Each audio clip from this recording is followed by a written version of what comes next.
Pitao se prst sudbine šta da dotakne,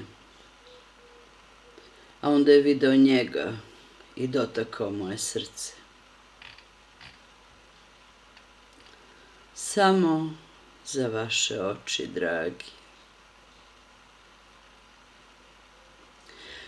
Nemojte me odati. Ne recite nikom da vam u tajnosti pišem pismo. Ne recite nikom da sam se selila u prošle živote, da sam vas opet srela, opet zavolela. Samo za vaše oči, dragi, otiske usana šaljem.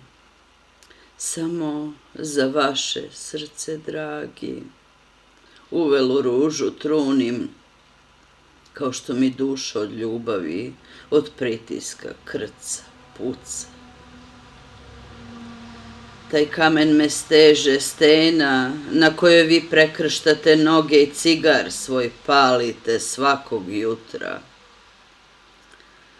Kroz mene tada protiču valovi i pene u koje umorni i mirni gledate dugo. Pocepajte pismo, zaboravite ga, nemojte me odati.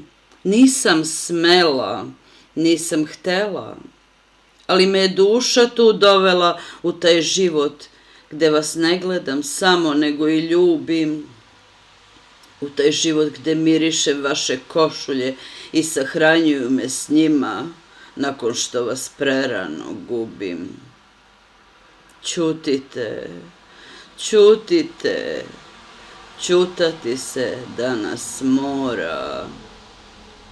Nek misle šta hoće, nek po kuloarima dokoni nagađaju. Znate vi i znam i ja da je ljubav važna, a ne vreme i mesto. Znate vi i znam i ja da ne postoji jedan život i jedna istina. Takva nam je ova prokleta sudbina.